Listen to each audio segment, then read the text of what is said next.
ආයුබෝවන් සුබ දවසක්. ආයුබෝවන්. මව් රටින් බැහැරව ජාත්‍යන්තර වශයෙන් සංවිධාන පිහිටුවා තිබෙන විල්ප් සංවිධානය අප දන්නවා ශ්‍රී ලංකාවේ ස්ථාපිත කරගෙන තිබෙන මේ අංශයේ තරුණ අංශය විසින් ඉදිරිපත් කරනු ලබන පොඩ්කාස්ට් සංවාද මාලාවේ තවත් එක් රසබර කතා බහකටයි අප අද සූදානම් වන්නේ.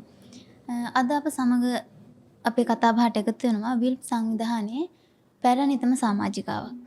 ඇය 1999 වසරේ සිට විල්ප් සංවිධානය පුරා දශක දෙකහමාරකට අධික කාලයක් විල්ප් සංවිධානයත් සමග සමගාමීව කටයුතු කරමින් ඇගේ දායකත්වය ලබා දී තිබෙනවා. විශේෂයෙන්ම ඇය මේ ග්‍රාමීය කාන්තාවන්ගේ ආර්ථිකය නගා සිටුවීම සම්බන්ධයෙන් ක්‍රියාකාරීව කටයුතු කර මේ ඇගේ දායකත්වය ලබා දුන් චරිතයක්. ඒ වගේම ඇය විසින් ගොඩනගන ලද දිරිය කාන්තා සංවිධානයේ සභාපතිනිය වශයෙන්ද කටයුතු කරනු ලබනවා. ඇය නමින් හඳුන්වා දුන්නොත් එම් නයනි පෙරේරා මහත්මිය. ආයුබෝවන් නයනි පෙරේරා මහත්මිය. සාදරයෙන් පිළිගනු ලබනවා අද අපේ කතා බහට.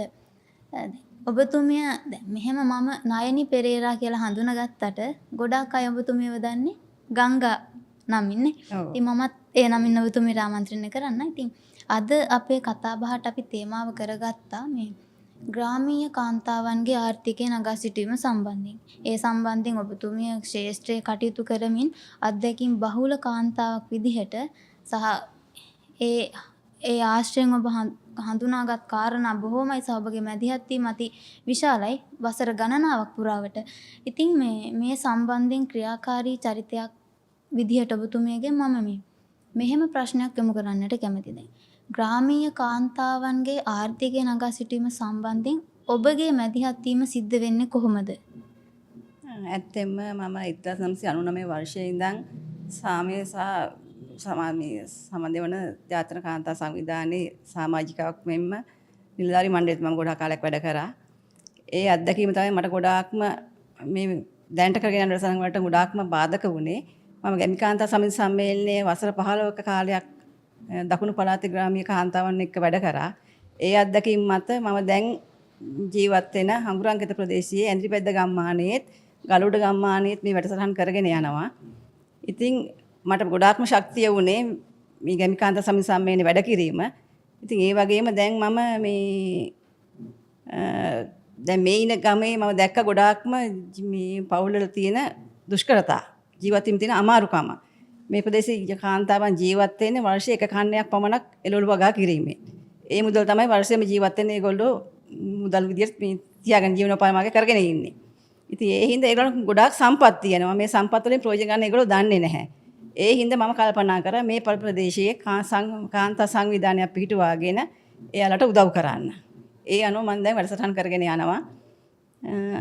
ඉතින් ඒ ටික තමයි මම දැන්ට පටන් අරගෙන තියෙන්නේ මේ ප්‍රදේශයේ. එහෙම ඔබ මැදිහත් වෙලා හැම කටයුතු කරගෙන යනවා. එතකොට දැන් ඔබ දැන් මේ ශේෂ්ත්‍රයේ කාන්තාවන් සමග විශේෂම ග්‍රාමීය මට්ටමින් කටයුතු කරනකොට ඔබ ශේෂ්ත්‍රයේ කටයුතු කරද්දී ඔබ හඳුනාගත් ගැටලු අභියෝග ඇති. ඕනෑ තරම් ඇති.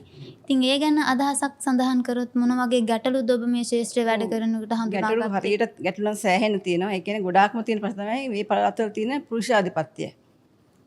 ඒ දේ ඇත්තටම කාන්තාවට ඉදිරියට එන්න දෙන්නේ නැහැ හුඟක් අය. දැන් මම සමිති පීඩා ගන්න. ඒ කියන්නේ පුරුෂයා විසින් කාන්තාව පාලනය කරනවා. පාලනය කරනවා. ඔව්. එයාලට තනියම තීරණයක් ගන්න ඉඩ දෙන්නේ නැහැ. ඉතින් ඒක ගොඩක්ම ප්‍රශ්නයක් තියෙනවා. දැන් මම සංවිධාන පවත්වාගෙන කාන්තා සමිති හදනකොටත් එයාලට එන්න දෙන්නේ නැහැ. ඊළඟට එතනදී ඒ කියන්නේ මේක තියෙන ගොඩාක්ම තරුණ පරම්පරාව අතර නෙමෙයි. මේ ටික පරිණත වෙච්ච කාන්තාවන් තමයි ප්‍රශ්න තියෙන්නේ ගොඩක්. මැදිවි ඉක්මච්ච අයට. එතකොට ඊළඟට දැන් මම එයාලගේ ආර්ථික නගා සිටුවන කරන ව්‍යාපෘති වලට එයාලා සම්බන්ධ කරන් දෙන්නේ නැහැ. මොකද පුරුෂයා තමයි ඔක්කොම මේ වගේ වත්තේ මේව වගා කරනවා මෙහෙම කරන්න ඕන කියලා තීරණය කරන්නේ.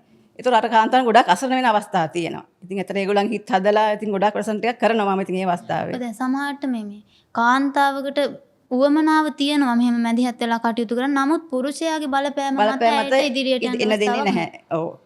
ඒ වගේම තමයි තවත් ප්‍රශ්නයක් තියෙනවා මේ පළාත්වල ජල ප්‍රශ්නය. මොකද වර්ෂාව ලැබෙන්නේ එක කන්නයක් විතරයි මාස 6ක් විතරයි. ඊටු මාස 6ත් ලොකු ප්‍රශ්නයක් තියෙනවා. දැන් මම ආර්ථික පැත්තෙන් යන හින්දා ජලය අවශ්‍යම දෙයක් වෙලා තියෙනවා.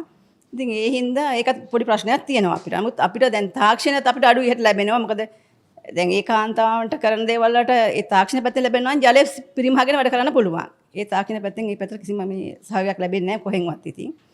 ඒ අභියෝගයත් එක්ක ඒ කියන්නේ දැන් අර අදාළ සංවිධාන තිබෙන දැන් ප්‍රාදේශීය ලේකම් කාර්යාලය හෝ ඒ ජල සම්පාදන ඒ ආයතන වලින්වත් සහයෝගයක් ලැබෙන්නේ නැහැ. මේ දැන් මේ තාක්කල් කිසිම දෙයක් ලැබුණේ නැහැ. දැන් මොත් ඉදිරිපත් කරගෙන යනවා මේ දේවල් වලට ගැටලු පෙන්න මෙහෙමයි කරන්න ඕන කියන එක දැනුම් දෙදී යනවා. ඉතින් ඉදිරියට මම හිතනවා ඒක මොකක් හරි දෙයක් ලැබෙයි කියන එක බලාපොරොත්තු වෙනවා ඉතින් වැඩ කරනකොට.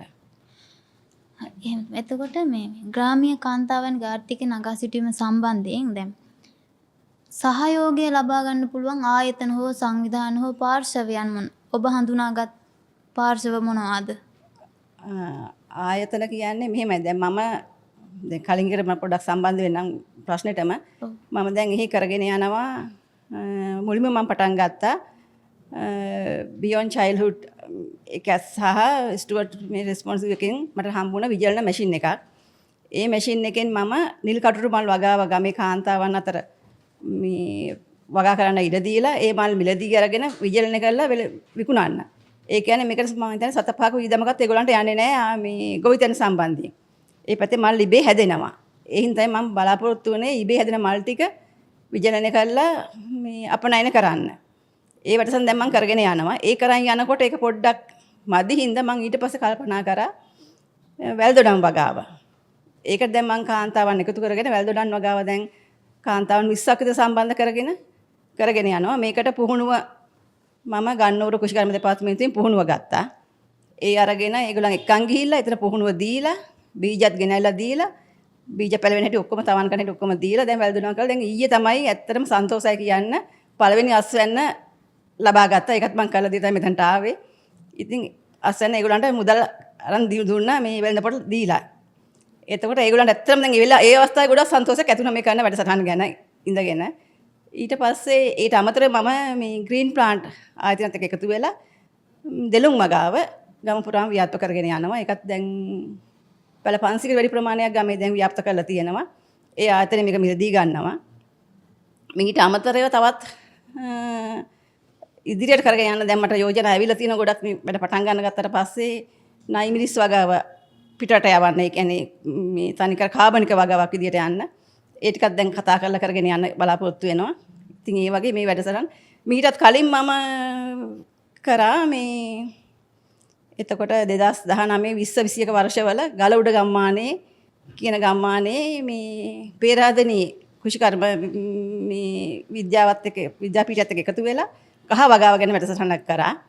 ඒකෙත් ගොඩාක් සාර්ථකව මේ වැඩසටහන් කරගෙන ගියා. නමුත් අවාසනාවකට අපිට කොරෝනා මේ වසංගතය ලංකාව ලෝක පුරාම ආපු හින්දා ඒ වැඩසටහන తాවකාලික නැවතුණා ඉඳගෙන. ඊට අමතරව ඒ ප්‍රදේශයේ නාය යෑමක් සිද්ධ වුණා. ඒ නාය යෑමේදී පාරවල් අවහිර වෙලා කාන්තාවන්ට යන්නේ මන් නැතිලා ගොඩාක් ඒගොල්ලෝ අසරණ වුණා. ඒ අවස්ථාවෙත් මම මේ රැස්වීම් තියලා ඒගොල්ලන්ගේ මානසිකත්වය හදන්න ගොඩාක් වැඩසටහන කරා ඉඳගෙන මේ පරිවෙස්තේ. ඉතින් ඒ ටික කරගෙන යනවා. ඉතින් ඇත්තටම දැන් ගොඩාක් පිළිගැනීමක් තියෙනවා අපේ වැඩසටහන ගැන මේ ඒ කාන්තාවන් තුළ. එතකොට දැන් මේ ඔබ ශේෂ්ත්‍රයේ මෙහෙම ක්‍රියාකාරීව කටයුතු කරද්දී මේ දැන් ඔබ දැන් සඳහන් කළානේ නිල් කටරොළු මල් වගාව ආරම්භ කළා, පැෂන් ෆෘට් වගාව ආරම්භ කළා සහ කහ දෙලුම් වගාව. එතකොට දැන් මෙහෙම අපි ආරම්භ කරන වෙළඳපොළ ඉලක්ක කරගෙන ආරම්භ කරන මේ ආරම්භක පියවරයන් වල දැන් අපි මේක අඛණ්ඩව පවත්වාගෙන යන්න ඕනිනේ. අඛණ්ඩ ඔබ හිතන විදිහට මේක අඛණ්ඩව පවත්වාගෙන යන්න අපට කළ හැකි දේ මොනවද කියන්නේ? මොන වගේ මේ ක්‍රියාකාරකම්ද අපි කළ මේකට අඛණ්ඩව පවත්වාගෙන යන්න මම දැන් මේක ගොඩක් ඉස්සෙල්ලම පැෂන් ෆෘට් වගාවට මම සම්බන්ධ කරගත්තා. ඔබ ඉස්සර අපිට උත්තරේ විදියට මේ කුෂිකර්ම ගොවිජන සේවකේ කුෂිකර්ම නිලධාරී ගමට ඉන්න එයාව සම්බන්ධ කරගෙන තමයි මම පැෂන් ෆෘට් වගාව කරගෙන යන්නේ. එතකොට පේරාදෙණියත් එක්කම ගිහින් තමයි පේරාදෙණිය මම කිව්ව විදියට අර මේ තාක්ෂණයේ දීලා ලම් මිනිස්සුන්ට එක කරගෙන යනවා. ඊට පස්සේ දෙලුම් වගාවටත් ඒ ආයතනයක් එක්ක සම්බන්ධ වෙලා තමයි දෙලුම් වගාව කරගෙන යන්නේ. මොකද ඒ ආයතනෙන් පැල දුන්නා අපිට පළදාවත් ඒගොල්ලෝ මිලදී ගන්න ලෑස්තිලා ඉන්නවා. සනිකරම මේ නඩත්තුව ඒ ආයතනෙ මගින් කරනවා ඒගොල්ලන්ට. මිනිස්සුන් තියෙන පැල හිටවල වතුර ටික දාලා රැක බලා ගන්න එක විතරයි තියෙන්නේ. ඉතින් ඒ වගේ තමයි ඒක කරගෙන යන්නේ. ඊට පස්සේ දැනට ගොවිජන මේ හඟුරන්තේ ප්‍රාදේශීය ලේකම් කාර්යාලේ කාන්තා අංශයෙන් කාන්තා බල මණ්ඩලයෙන් ඇවිල්ලා බලලා ඔක්කොම කතා කරලා දැන් ලොකු පිළිගැනීමක් තියෙනවා. ඉතින් මට දැන් ඒගොල්ලන්ගේ ඒ දේවල්ට හැම දෙයකටම එන්න කියලා ආරාධනා කරනවා ඉඳගෙන. ඒ වගේ සහයෝගයක් දැන් ලැබීගෙන යනවා මේ ඉදිරියේදී. ඊට පස්සේ දැන් මම පුහුණුව දුන්නා ලංකා කාර්මික සංවර්ධන ආයතනයෙන් විවිධ ක්ෂේත්‍රයන් ගැන මේ ගමේ කාන්තාවන්ට. ඒ පුහුණුව අරගෙන ඒගොල්ලන් දැන් මම අපනයින්ට සම්බන්ධ දේවල් වලට ඒගොල්ලන්ගේ සම්පූර්ණ සහයෝගය ලබා දෙනවා කියලා කිව්වා. ඒ වගේ ගොඩක් මේ ආයතන සම්බන්ධ එකතු කරගෙන දැන් වැඩසටහන කරගෙන යනවා. තව මේ ඒ ප්‍රදේශ දැනට පත් වෙලා ඉන්න මන්ත්‍රීතුමා ඇවිල්ලා මේ වගාගෙන සම්පූර්ණ නිරීක්ෂණ කරලා බලලා කරලා ගියා ගමේ කරන මේ කාන්තාවන් වැඩසටහන ගැන. එතුමත් දැන් ඉදිරියේදී මොන හරි දෙයක් මම ඉල්ලුවේ ඒගොල්ලන්ගේ ගොඩක්ම මේ ජල ප්‍රශ්න විසඳුමක් දෙන්නේ කියන එක. ඒකත් දැන් ඉදිරි කරගෙන යන කතාවක් දැන් කියලා තියෙනවා. මම හිතන්නේ ඒක ගොඩක් මේ වැඩසටහන ටිකක් කරයි කියලා ඒගොල්ලන්ගේ. ඒ කියන්නේ දැන් ඒ ප්‍රදේශයේ මේ සංවිධාන වලින් සහයෝගය ලැබෙන. දැන් ප්‍රාදේශීය ලේකම් කාර්යාලයෙන් වුණත් ග්‍රාම නිලධාරී මේ කාර්යාලයෙන් වුණත් සහයෝගය ලැබෙනවා. සහයෝගය ඉදිරියට ලැබෙයි කියලා බලාපොරොත්තු වෙනවා. දැන් මොකද ඒගොල්ලෝ දැන් මම වසරක් වගේ මෙහි වැඩසටහන ටික කරන්න අරගෙන ඉවර වෙලා දැන් තියෙන තත්ත්වයට සහයෝගය ලැබෙයි කියලා තියෙනවා. දැන් ඊටත් දැන් රැස්වීමට මට එන්න කියලා ආරාධනා කරලා තියෙනවා මේ එයාලගේ. ඉදිරියේදීම සහයෝගය ලැබෙයි කියලා විශ්වාසයක් තියන්න පුළුවන්. ඔව්. හරි. එතකොට මේ මම කැමති දැන් ග්‍රාමීය කාන්තාවන්ගේ ආර්ථිකය නගා සිටීම සම්බන්ධයෙන් දැන් ඔබතුමිය කිව්වනේ මේ අර පුරුෂාධිපත්‍ය පතුරවගෙන ඉන්නවා කාන්තාව පාලනය කරගෙන වැඩවලට යොමු වෙන්න දෙන්නේ නැහැ කියලා.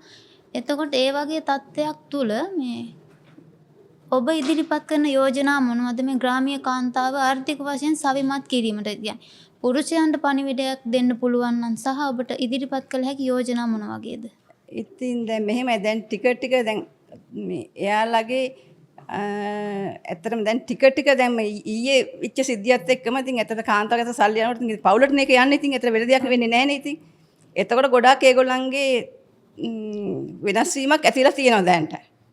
ඒ කියන්නේ පුරුෂාධිපති පවත්තන් ඉන්න කට්ටිය පොඩි වෙනසක් තියෙනවා මට සාමාන්‍ය ආරම්භයේදී තමයි මේ පටන් ගැනීම තමයි තියෙන්නේ. පටන් ගැනීම තමයි වටන්නේ. හැබැයි පවත්වාගෙන ගිහින් යනකොට ඔව් ඒ කියන්නේ අස්සන්නලෙන් නෙලපුවාට පස්සේ දැන් ගොඩාක් ප්‍රශ්න ඇති වුණා. සමහරව හරියන්නේ යනම් මනම් කියලා කරගෙන යන පුද්ගලත් බිම හෙලන අවස්ථා තිබ්බා. ග්‍රාමීය වශයෙන්. ඊට පස්සේ දැන් මෙහෙම මුදලක් ගන්නකොට කෙනෙක් ඉතින් ඊට පස්සේ අර අනිත් අයත් ආයි අපිටත් ඕන කියන තත්ත්වෙත් දැන් ඇවිල්ලා ඉන්නවා. දැන් මම තව කට්ටියක් කරන්න බලාපොරොත්තු වෙනවා දැන් ඉස්සරහදී. ඉතින් ඒ වගේ තත්ත්වයක් තියෙනවා. ඉතින් ලොකු සුබදායි පැත්තට මේක යොමු වෙයි කියලා මම බලාපොරොත්තු වෙනවා. මේ මොකද මේ තියෙන තත්ත්වෙත් එක්කම ඉතින් ඇත්තටම. ගොඩාක් අඩසටහන් ඉතින් දැන් ඊට අමතරව දැනුවත් කිරීම කරනවා අපි. ඉදිරියේදී මේ කාන්තාවන් දැනුවත් කිරීම ඒක තමයි අත්‍යවශ්‍යම දේ. ඒ ටික කරන් යනවා මේ ආර්ථික රැකසිට අතරම ඒ වැඩසටහන් කරන් යනවා ඉතින්. එතකොට මේ නායනි මහත්මිය මම කැමති අවසාන වශයෙන් ඔබතුමියගේ මෙහෙම ප්‍රශ්නයක් අහන්න. දැන් අපි දන්නවනේ ඔබතුමිය ආරම්භයේ සිටම 1999 වර්ෂයේ සිටම විල්ප් සංවිධානයේ ක්‍රියාකාරී සමාජිකාව. එතකොට ඔබතුමිය මේ කරගෙන යන කාර්යභාරයවලදී විල්ප් සංවිධානයෙන් ඔබතුමියට ලැබෙන්නේ මොන වගේ සහයෝගයක්ද? ඒ ගැන සඳහන් කිරීම තමයි වැදගත්. ඒක ඉතින් ඇත්තටම 99 ඉඳන් මොකද ගැමිකාන්ත සම්මේලනය කියන්නේ ලංකාවේ තිබ්බ ලොකුම කාන්තා සංවිධානයක්. ඒකට සෑහෙන අනුග්‍රහය දැක්වුවා. ඒ වැඩසටහන ගොඩාක් කරන්න මම ඒ කාලේ කරා ඒකත් පොඩ්ඩක් සඳහන් කරන්න චුට්ටක්.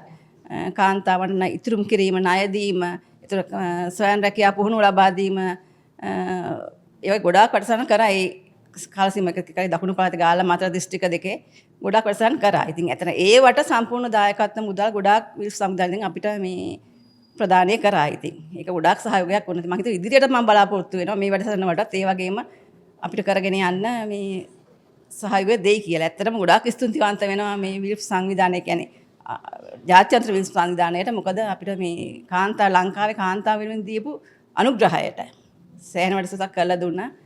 ඒකට බොහොම ස්තුතිවන්ත වෙනවා. මේ ඉදිරියට මම බලාපොරොත්තු වෙනවා. ඉතින් ඒ විදියට. ඒ ග්‍රාමීය කාන්තාවන් ඉදිරියේ ඊටම වැදගත් දායකත්වයක්. ඔව්.